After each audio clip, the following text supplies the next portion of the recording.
রবীন্দ্র প্রবন্ধ ভারতবর্ষ তারই অন্তর্গত ভারতবর্ষের ইতিহাস। শুরু হচ্ছে ভারতবর্ষের ইতিহাস। ভারতবর্ষের যে ইতিহাস আমরা পড়ি এবং মুখস্থ করিয়া পরীক্ষা দিই তা ভারতবর্ষের নিশিতকালের একটি দুঃস্বপ্ন কাহিনী মাত্র। কোথা হইতে কাহারা আসিল, কাটাকাটি মারামারি পড়িয়া গেল, বাপে ছেলে ভাইয়ে ভাইয়ে সিংহাসন লইয়া টানাটানি চলিতে লাগিল। একদল যদি বা যায়, কোথা হইতে আর একদল উঠিয়া পড়ে। পাঠান, মোগল, পর্তুগিজ, ফরাসি, ইংরাজ সকলে মিলিয়া এই স্বপ্নকে উত্তরোত্তর জটিল করিয়া তুলিয়াছে। কিন্তু এই রক্তবর্ণে রঞ্জিত পরিবর্তমান স্বপ্ন দৃশ্যপটের দ্বারা ভারতবর্ষকে আচ্ছন্ন করিয়া দেখিলে যথার্থ ভারতবর্ষকে দেখা হয় না। ভারতবাসী কোথায়, এ সকল ইতিহাস তাহার কোনো উত্তর দেয় না। যেন ভারতবাসী নাই, কেবল যাহারা কাটাকাটি খুনোখুনি করিয়াছে তাহারাই আছে। তখনকার দুর্দিনেও এই কাটাকাটি খুনোখুনি যে ভারতবর্ষের প্রধানতম ব্যাপার তাহা নয়। ঝড়ের দিনে যে ঝড়ই সর্বপ্রধান ঘটনা, তাহা তাহার গর্জন সত্ত্বেও স্বীকার করা যায় না। সেদিনও সেই ধূলি সমাচ্ছন্ন আকাশের মধ্যে পল্লীর গৃহে গৃহে যে জন্ম মৃত্যু, সুখ দুঃখের প্রবাহ চলিতে থাকে, তাহা ঢাকা পড়িলেও মানুষের পক্ষে তাহাই প্রধান। কিন্তু বিদেশি পথিকের কাছে এই ঝড়টাই প্রধান। এই ধূলি জালি তাহার চক্ষে আর সমস্তকেই গ্রাস করে, কারণ সে ঘরের ভিতরে নাই, সে ঘরের বাইরে। সেই জন্য বিদেশির ইতিহাসে এই ধূলির কথা, ঝড়ের কথাই পাই, ঘরের কথা কিছুমাত্র পাই না। সেই ইতিহাস পড়িলে মনে হয় ভারতবর্ষ তখন ছিল না, কেবল মোগল পাঠানের গর্জনমুখর বর্তাবর্ত শুষ্ক পত্রের ধ্বজা তুলিয়া উত্তর হইতে দক্ষিণ এবং পশ্চিম হইতে পূর্বে ঘুরিয়া ঘুরিয়া বেড়াইতেছিল। কিন্তু বিদেশ যখন ছিল তখন দেশ তখনও ছিল, নইলে এই সমস্ত উপদ্রবের মধ্যে কবির নামক, চৈতন্য নামক, তুকারাম ইত্যাদিকে জন্মগ্রহণ দিল কে? তখন যে কেবল দিল্লি এবং আগ্রা ছিল তাহা নয়, কাশী এবং নবদ্বীপও ছিল। তখন প্রকৃত ভারতবর্ষের মধ্যে যে জীবন স্রোত বইতেছিল, যে চেষ্টার তরঙ্গ উঠিতেছিল, যে সামাজিক পরিবর্তন ঘটিতেছিল, তাহার বিবরণ ইতিহাসে পাওয়া যায় না। কিন্তু বর্তমান পাঠ্যগ্রন্থের বহির্ভূত সেই ভারতবর্ষের সঙ্গেই আমাদের যোগ। সেই যোগের বহু বর্ষকালব্যাপী ঐতিহাসিক সূত্র বিলুপ্ত হইয়া গেলে আমাদের হৃদয়ে আশ্রয় পায় না। আমরা ভারতবর্ষের আগাছা পরগাছা নহি, বহু শত শতাব্দীর মধ্য দিয়া আমাদের শত সহস্র শিকড় ভারতবর্ষের মর্মস্থান অধিকার করিয়া আছে। কিন্তু দূরদৃষ্টিক্রমে এমন ইতিহাস আমাদেরকে পড়িতে হয় যে ঠিক সেই কথাটাই আমাদের ছেলেরা ভুলিয়া যায়। মনে হয় ভারতবর্ষের মধ্যে আমরা যেন কেহই নই, আগন্তুক বর্গই যেন সব। নিজের দেশের সঙ্গে নিজের সম্বন্ধ এইরূপ অকিঞ্চিৎকর বলিয়া জানিলে কোথা হইতে আমরা প্রাণ আকর্ষণ করিব? এইরূপ অবস্থায় বিদেশকে স্বদেশের স্থানে বসাইতে আমাদের মনে দ্বিধামাত্র হয় না। ভারতবর্ষের অগৌরবে আমাদের প্রাণান্তকর লজ্জাবোধ হইতে পারে না। আমরা অনায়াসেই বলিয়া থাকি, পূর্বে আমাদের কিছুই ছিল না এবং এখন আমাদিগকে অসন বসন আচার ব্যবহার সমস্তই বিদেশির কাছ হইতে ভিক্ষা করিয়া লইতে হইবে। যে সকল দেশ ভাগ্যবান তাহারা চিরন্তন স্বদেশকে দেশের ইতিহাসের মধ্যেই খুঁজিয়া পায়। বালককালে ইতিহাসই দেশের সহিত আমাদের পরিচয় সাধন করাইয়া দেয়। আমাদের ঠিক তাহার উল্টোটা। দেশের ইতিহাস আমাদের স্বদেশকে আচ্ছন্ন করিয়া রাখিয়াছে। মামুদের আক্রমণ হইতে লর্ড কার্জনের সাম্রাজ্য বর্গদার কাল পর্যন্ত যে কিছু ইতিহাস কথা, তাহা ভারতবর্ষের মধ্যে বা পক্ষে বিচিত্র কুহেলিকা।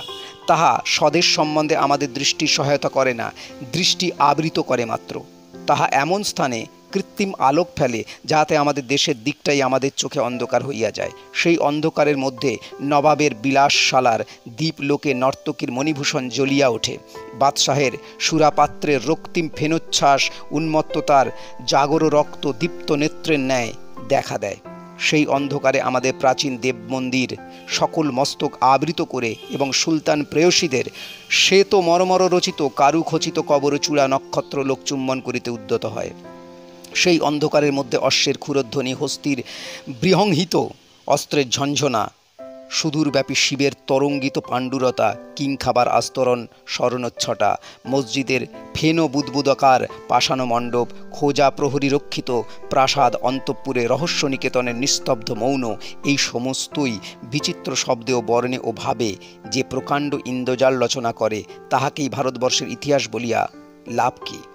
তাহা ভারতবর্ষের পুণ্য মন্ত্রের পুঁথিটিকে একটি অপরূপ আরব্য উপন্যাস দিয়া মুড়িয়া রাখিয়াছে।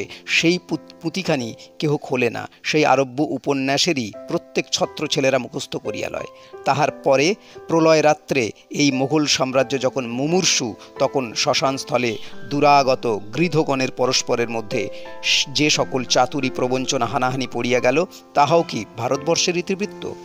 এবং তাহার পর হইতে ৫ বৎসরে বিভক্ত ছক কাটা শতরঞ্চের মতন ইংরাজ শাসন। ইহার মধ্যে ভারতবর্ষ আরও ক্ষুদ্র। বস্তুত শতরঞ্জের সহিত ইহার প্রভেদ এই যে ইহার ঘরগুলি কালোয় সাদায় সমান বিভক্ত নয়, ইহার ১৫ আনাই সাদা। আমরা পেটের অন্নের বিনিময়ে সুশাসন, বিচার, সুবিচার, সুশিক্ষা সমস্তই একটি বৃহৎ হোয়াইট ওয়েলেডেলের দোকান হইতে কিনিয়া লইতেছি, আর সমস্ত দোকানপাট বন্ধ। এই কলকারখানাটির বিচার হইতে বাণিজ্য পর্যন্ত সমস্তই সু হইতে পারে, কিন্তু ইহার মধ্যে কিরানিশালার এক কোণে আমাদের ভারতবর্ষের স্থান অতি যৎসামান্য। ইতিহাস সকল দেশে সমান হইবেই, এই কুসংস্কার বর্জন না করিলে নয়। যে ব্যক্তি রথচাইল্ডের জীবনী পড়িয়া পাকিয়া গেছে, সে খ্রিস্টের জীবনীর বেলায় তাহার হিসেবের খাতাপত্র ও আফিসের ডায়েরি তলব করিতে পারে। যদি সংগ্রহ করিতে না পারে, তবে তাহার অবজ্ঞা জন্মিবে এবং সে বলিবে, যাহার ১ পয়সার সঙ্গতি ছিল না, তাহার আবার জীবনী কিসের? তেমনি ভারতবর্ষের রাষ্ট্রীয় দপ্তর হইতে রাজবংশমালা ও জয় পরাজয়ের কাগজপত্র না পাইলে যাহারা ভারতবর্ষের ইতিহাস সম্বন্ধে হতাশ্বাস হইয়া পড়েন এবং বলেন, যেখানে পলিটিক্স নাই সেখানে আবার হিস্ট্রি কিসের, তাহারা ধানের ক্ষেতে বেগুন খুঁজিতে যান এবং না পাইলে মনের ক্ষোভে ধানকে শস্যের মধ্যেই গণ্য করেন না। সকল ক্ষেতের আবাদ এক নয়, ইহা জানিয়া যে ব্যক্তি যথাস্থানে উপযুক্ত শস্যের প্রত্যাশা করে, সেই প্রাজ্ঞ। যীশুখ্রিস্টের হিসাবের খাতা দেখিলে তাহার প্রতি অবজ্ঞা জন্মিতে পারে, কিন্তু তাহার অন্য বিষয় সম্বন্ধে দেখিলে খাতাপত্র সমস্তই নগণ্য হইয়া যায়। তেমনি রাষ্ট্রীয় ব্যাপারে ভারতবর্ষকে দিন বলিয়া জানিয়াও অন্য বিষয়ে দিক হইতে সে দীনতাকে তুচ্ছ করিতে পারা যায়। ভারতবর্ষের সেই নিজের দিক হইতে ভারতবর্ষকে না দেখিয়া আমরা শিশুকাল হইতে তাহাকে খর্ব করিতেছি ও নিজে খর্ব হইতেছি। ইংরাজের ছেলে জানে তাহার বাপ পিতামহ অনেক যুদ্ধজয়, দেশ অধিকার এবং বাণিজ্য ব্যবসা করিয়াছে, সেও নিজেকে রণগৌরব, ধনগৌরব, রাজ্যগৌরবের অধিকারী করিতে চায়। আমরা জানি আমাদের পিতামহগণ দেশ অধিকার ও বাণিজ্য বিস্তার করেন নাই। এইটে জানাইবার জন্যই ভারতবর্ষের ইতিহাস। তাহারা কি করিয়াছিলেন জানি না, সুতরাং আমরা কি করিব তাহাও জানি না, সুতরাং পরের নকল করিতে হয়। ইহার জন্য কাহাকে দোষ দিব? ছেলেবেলায় হইতে আমরা যে প্রণালী, যে শিক্ষা পাই, তাহাতে প্রতিদিন দেশের সহিত আমাদের বিচ্ছেদ ঘটিয়া ক্রমে দেশের বিরুদ্ধে আমাদের বিদ্রোহ ভাব জন্মে। আমাদের দেশের শিক্ষিত লোকেরা ক্ষণে ক্ষণে হতবুদ্ধির ন্যায় বলিয়া ওঠেন, দেশ তুমি কাহাকে বলো? আমাদের দেশের বিশেষ ভাবটা কি? তাহা কোথায় আছে? তাহা কোথায় ছিল? প্রশ্ন করিয়া ইহার উত্তর পাওয়া যায় না, কারণ কথাটা এত সূক্ষ্ম, এত বৃহৎ যে ইহা কেবলমাত্র যুক্তির দ্বারা বোধগম্য নয়। ইংরাজ বলো, ফরাসি বলো, কোনো দেশের লোকই আপনার দেশীয় ভাবটা কি, দেশের মূল মর্মস্থানটি কোথায়, তাহা এক কথায় ব্যক্ত করিতে পারে না। তাহা দেহস্থিত প্রাণের ন্যায় প্রত্যক্ষ সত্য, অথচ প্রাণের ন্যায় সংজ্ঞা ও ধারণার পক্ষে দুর্গম। তাহা শিশুকাল হইতে আমাদের জ্ঞানের ভিতর, আমাদের প্রেমের ভিতর, আমাদের কল্পনার ভিতর নানা অলক্ষ্য পথ দিয়ে নানা আকারে প্রবেশ করে। সে তার বিচিত্র শক্তি দিয়া আমাদিগকে নিগুড়ভাবে গড়িয়া তোলে, আমাদের অতীতের সহিত বর্তমানের ব্যবধান ঘটিতে দেয় না। তাহারই প্রসাদে আমরা বৃহৎ, আমরা বিচ্ছিন্ন নই। এই বিচিত্র উদ্যম সম্পন্ন গুপ্ত পুরাতনী শক্তিকে সংশয়ী জিজ্ঞাসুর কাছে আমরা সংজ্ঞার দ্বারা ২-৪ কথায় ব্যক্ত করিব কি করিয়া? ভারতবর্ষের প্রধান সার্থকতা কি? একথা স্পষ্ট উত্তর যদি কেউ জিজ্ঞাসা করেন, সে উত্তর আছে। ভারতবর্ষের ইতিহাস সেই উত্তরকেই সমর্থন করিবে। ভারতবর্ষে চিরদিনই একমাত্র চেষ্টা দেখিতেছি প্রভেদের মধ্যে ঐক্য স্থাপন করা, নানা পথকে একই লক্ষ্যের অভিমুখীন করিয়া দেওয়া এবং বহুর মধ্যে এককে নিঃসংশয় রূপে অন্তরতর রূপে উপলব্ধি করা। বাইরে যে সকল পার্থক্য প্রতীয়মান হয় তাহাকে নষ্ট না করিয়া তাহার ভিতরকার নিগুড় যোগকে অধিকার করা। এই এককে প্রত্যক্ষ করা এবং ঐক্য বিস্তারের চেষ্টা করা ভারতবর্ষের পক্ষে একান্ত স্বাভাবিক। তাহার এই স্বভাবই তাহাকে চিরদিন রাষ্ট্র গৌরবের প্রতি উদাসীন করিয়াছে। কারণ রাষ্ট্রগৌরবের মূলে বিরোধের ভাব। যাহারা পরকে একান্ত পর বলিয়া সর্বান্তকরণে অনুভব না করে, তাহারা রাষ্ট্রগৌরবকে জীবনের চরম লক্ষ্য বলিয়া মনে করিতে পারে না। পরের বিরুদ্ধে আপনাকে প্রতিষ্ঠিত করিবার যে চেষ্টা, তাহাই পলিটিক্যাল উন্নতির ভিত্তি, এবং পরের সহিত আপনার সম্বন্ধ বন্ধন ও নিজের ভিতরকার বিচিত্র বিভাগ ও বিরোধের মধ্যে সামঞ্জস্য স্থাপনের চেষ্টা, ইহাই ধর্মনৈতিক ও সমাজের উন্নতির ভিত্তি। ইউরোপীয় সভ্যতায় যে ঐক্যকে আশ্রয় করিয়াছে তাহা বিরোধমূলক, ভারতবর্ষের সভ্যতা যে ঐক্যকে আশ্রয় করিয়াছে তাহা মিলনমূলক। ইউরোপীয় পলিটিক্যাল ঐক্যের ভিতরে যে বিরোধের ফাঁস রইয়াছে তাহাকে পরের বিরুদ্ধে টানিয়া রাখিতে পারে, কিন্তু তাহাকে নিজের মধ্যে সামঞ্জস্য দিতে পারে না। এই জন্যই তাহা ব্যক্তিতে, রাজায় প্রজায়, ধনীতে দরিদ্রে, বিচ্ছেদে ও বিরোধে সর্বদা জাগ্রত করিয়া রাখিয়াছে। তাহারা সকলে মিলিয়া যে নিজ নিজ নির্দিষ্ট অধিকারের দ্বারা সমগ্র সমাজকে বহন করিতেছে তাহা নয়, তাহারা পরস্পরের প্রতিকূল। যাহাতে কোনো পক্ষের বলবৃদ্ধি না হয়, অপর পক্ষের ইহাই প্রাণপণ সতর্ক চেষ্টা। কিন্তু সকলে মিলিয়া যেখানে ঠেলাঠেলি করিতেছে সেখানে বলের সামঞ্জস্য হইতে পারে না। সেখানে কালক্রমের জনসংখ্যা যোগ্যতার অপেক্ষা বড় হইয়া ওঠে, উদ্যম গুণের অপেক্ষা শ্রেষ্ঠতা লাভ করে, এবং বণিকের ধনসংহতি গৃহস্থের ধনভাণ্ডারগুলিকে অভিভূত করিয়া ফেলে। এইরূপ সমাজের সামঞ্জস্য নষ্ট হইয়া যায়, এবং এই সকল বিসদৃশ বিরোধী অঙ্গগুলিকে কোনো মতে জোড়াতাড়া দিয়া রাখিবার জন্য গভর্নমেন্ট কেবলই আইনের পর আইন সৃষ্টি করিতে থাকে। ইহা অবশ্যম্ভাবী, কারণ বিরোধ যাহার বীজ, বিরোধেই তাহার শস্য। মাঝখানে যে পরিপুষ্ট পল্লবিত ব্যাপারটিকে দেখিতে পাওয়া যায়, তাহা এই বিরোধ শস্যেরই প্রাণবন বলবন বৃক্ষ। ভারতবর্ষ বিসদৃশকেও সম্বন্ধ বন্ধনে বাঁধিবার চেষ্টা করিয়াছে। যেখানে যথার্থ পার্থক্য আছে সেখানে সেই পার্থক্যকে যথাযোগ্য স্থানে বিন্যস্ত করিয়া সংযত করিয়া তবে তাহাকে ঐক্যদান করা সম্ভব। সকলেই এক হইল বলিয়া আইন করিলেই এক হয় না। যাহারা এক হইবার নহে, তাহাদের মধ্যে সম্বন্ধ স্থাপনের উপায় তাহাদিগকে পৃথক অধিকারের মধ্যে বিভক্ত করিয়া দেওয়া। পৃথককে বলপূর্বক এক করিলে তাহারা একদিন বলপূর্বক বিচ্ছিন্ন হইয়া যায়। সেই বিচ্ছেদের সময় প্রলয় ঘটে। ভারতবর্ষ মিলনের এই রহস্য জানিত। ফরাসি বিদ্রোহ গায়ের জোরে মানবের সমস্ত পার্থক্য রক্ত দিয়ে মুছিয়া ফেলিবে এমন স্পর্ধা করিয়াছিল, কিন্তু ফল উল্টোটা হইয়াছিল। ইউরোপের রাজশক্তি, প্রজাশক্তি, ধনশক্তি, জনশক্তি ক্রমে অত্যন্ত বিরুদ্ধ হইয়া উঠিতেছিল। ভারতবর্ষের লক্ষ্য ছিল সকলেই ঐক্যসূত্রে আবদ্ধ করা, কিন্তু তাহার উপায় ছিল স্বতন্ত্র। ভারতবর্ষ সমাজের সমস্ত উপযোগী বিরোধী শক্তিকে সীমাবদ্ধ ও বিভক্ত করিয়া সমাজ কলেবরকে এক এবং বিচিত্র কর্মের উপযোগী করিয়াছিল। নিজ নিজ অধিকারকে ক্রমাগতই লঙ্ঘন করিবার চেষ্টা করিয়া বিরোধ বিশৃঙ্খলা জাগ্রত করিয়া রাখিতে দেয় নাই। পরস্পর প্রতিযোগিতার পথেই সমাজের সকল শক্তিকে অহরহ সংগ্রামপরায়ণ করিয়া তুলিয়া ধর্ম, কর্ম, গৃহ সমস্তকেই আবর্তিত আবিল উদ্ভ্রান্ত করিয়া রাখে নাই। ঐক্য নির্ণয়, মিলন সাধন এবং শান্তি ও স্থিতির মধ্যে পরিপূর্ণ পরিণতি ও মুক্তি লাভের অবকাশ, ইহাই ভারতবর্ষের লক্ষ্য ছিল। বিধাতা ভারতবর্ষের মধ্যে বিচিত্র জাতিকে টানিয়া আনিয়াছেন। ভারতবর্ষীয় আর্য যে শক্তি পাইয়াছে, সেই শক্তি চর্চা করিবার অবসর ভারতবর্ষ অতি প্রাচীনকাল হইতেই পাইয়াছে। ঐক্যমূলক যে সভ্যতা, মানব জাতির চরম সভ্যতা, ভারতবর্ষ চিরদিন ধরিয়া বিচিত্র উপকরণে তাহার ভিত্তি নির্মাণ করিয়া আসিয়াছে। পর বলিয়া সে কাহাকেও দূর করে নাই, অনার্য বলিয়া সে কাহাকেও বহিষ্কৃত করে নাই, অসঙ্গত বলিয়া সে কিছুকেই উপহাস করে নাই। ভারতবর্ষ সমস্তই গ্রহণ করিয়াছে, সমস্তই স্বীকার করিয়াছে। এত গ্রহণ করিয়াও আত্মরক্ষা করিতে হইলে এই পুঞ্জীভূত সামগ্রীর মধ্যে নিজের ব্যবস্থা, নিজের শৃঙ্খলা স্থাপন করিতে হয়। পশুযুদ্ধভূমিতে পশুদলের মতন ইহাদিগকে পরস্পরের উপর ছাড়িয়া দিলে চলে না।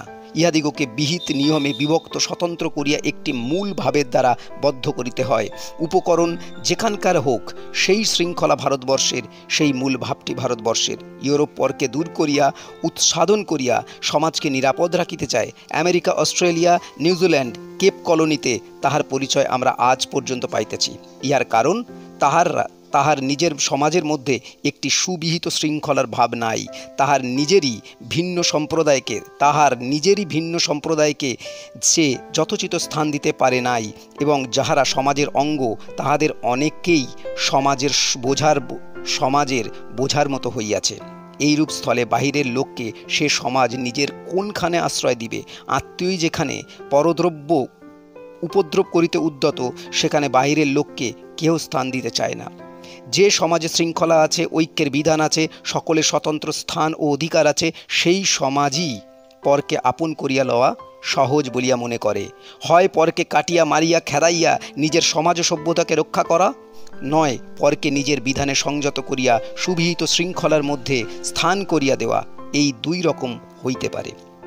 ইউরোপ প্রথম প্রণালীটি অবলম্বন করিয়া সমস্ত বিশ্বের সঙ্গে বিরোধ উন্মুক্ত করিয়া রাখিয়াছে। ভারতবর্ষ দ্বিতীয় প্রণালী অবলম্বন করিয়া সকলকেই ক্রমে ক্রমে ধীরে ধীরে আপনার করিয়া লইবার চেষ্টা করিয়াছে। যদি ধর্মের প্রতি শ্রদ্ধা থাকে, যদি ধর্মকে মানব সভ্যতার চরম আদর্শ বলিয়া স্থির করা যায়, তবে ভারতবর্ষের প্রণালীকেই শ্রেষ্ঠতা দিতে হবে। পরকে আপন করিতে প্রতিভার প্রয়োজন, অন্যের মধ্যে প্রবেশ করিবার শক্তি এবং অন্যকে সম্পূর্ণ আপনার করিয়া লইবার ইন্দ্রজাল, ইহাই প্রতিভার নিজস্ব। ভারতবর্ষের মধ্যে সেই প্রতিভা আমরা দেখিতে পাই। ভারতবর্ষ অসংকোচে অন্যের মধ্যে প্রবেশ করিয়াছে এবং অনায়াসে অন্যের সামগ্রী নিজের করিয়া লইয়াছে। বিদেশী যাহাকে পৌত্তলিকতা বলে, ভারতবর্ষ তাহাকে দেখিয়া ভীত হয় নাই, নাসাকুঞ্চিত করে নাই। ভারতবর্ষ পুলিন্দ শবর ব্যাধ প্রভৃতিদের নিকট হইতে বিভৎস সামগ্রী গ্রহণ করিয়া তাহার মধ্যে নিজের ভাব বিস্তার করিয়াছে, তাহার মধ্যে দিয়া নিজেদের আধ্যাত্মিকতাকে অভিব্যক্ত করিয়াছে। ভারতবর্ষ কিছুই ত্যাগ করে নাই এবং গ্রহণ করিয়া সকলই আপনার করিয়াছে। এই ঐক্য বিস্তার ও শৃঙ্খলা স্থাপন কেবল সমাজ ব্যবস্থায় নয়, ধর্মনীতিতেও দেখি। গীতায় জ্ঞান, প্রেম ও কর্মের মধ্যে যে সম্পূর্ণ সামঞ্জস্য স্থাপনের চেষ্টা দেখি, তাহা বিশেষরূপে ভারতবর্ষের। ইউরোপে রিলিজন বলিয়া যে শব্দ আছে, ভারতবর্ষীয় ভাষায় তাহার অনুবাদ অসম্ভব, কারণ ভারতবর্ষ ধর্মের মধ্যেও মানসিক বিচ্ছেদ ঘটিতে বাধা দিয়েছে।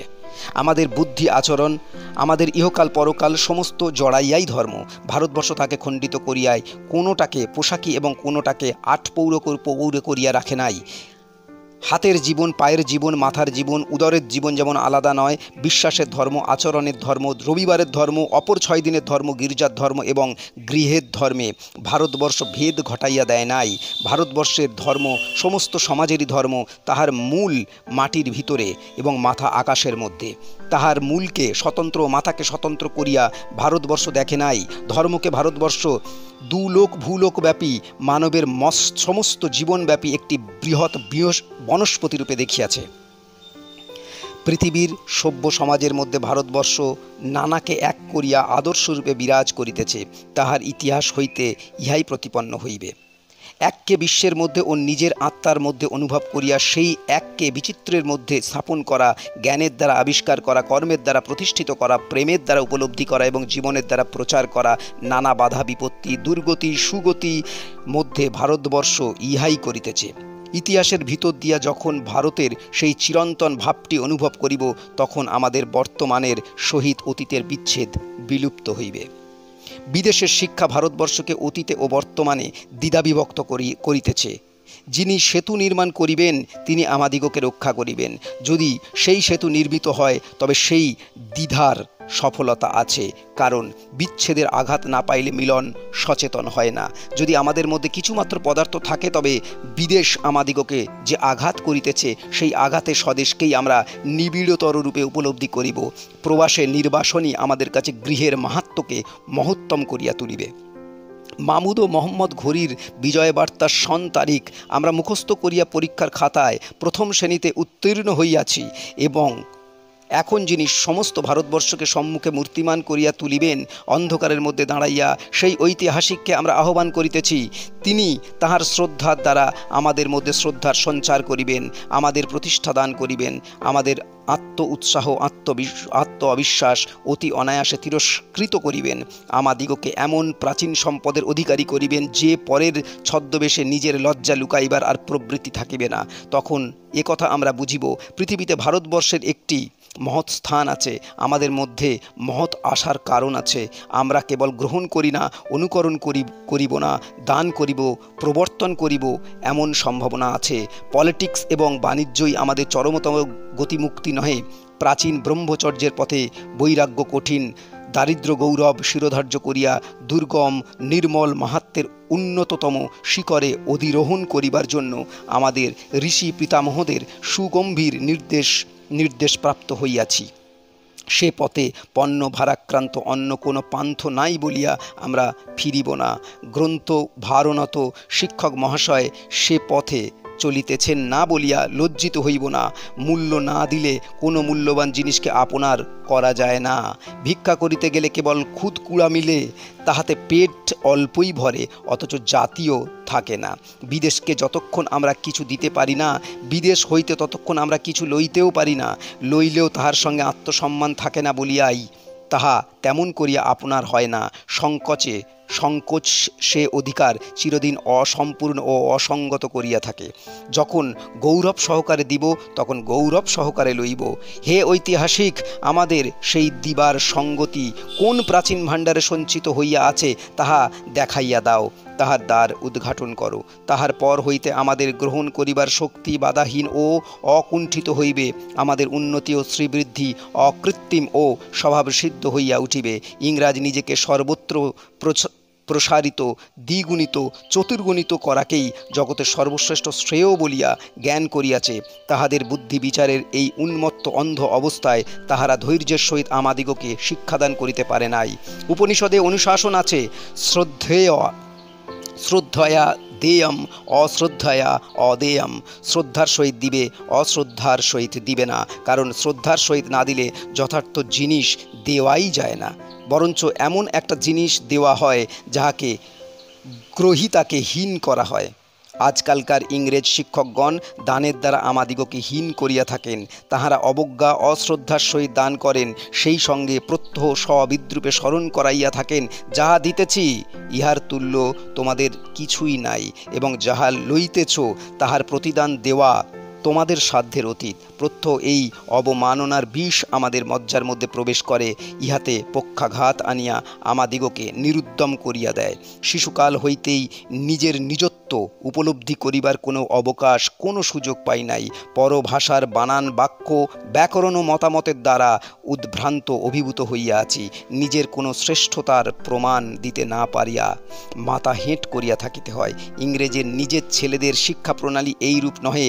অক্সফোর্ড, কেমব্রিজে তাহাদের ছেলে কেবল যে গিলিয়া থাকে তাহা নয়, তাহারা আলোক আলোচনাও খেলা হইতে বঞ্চিত হয় না।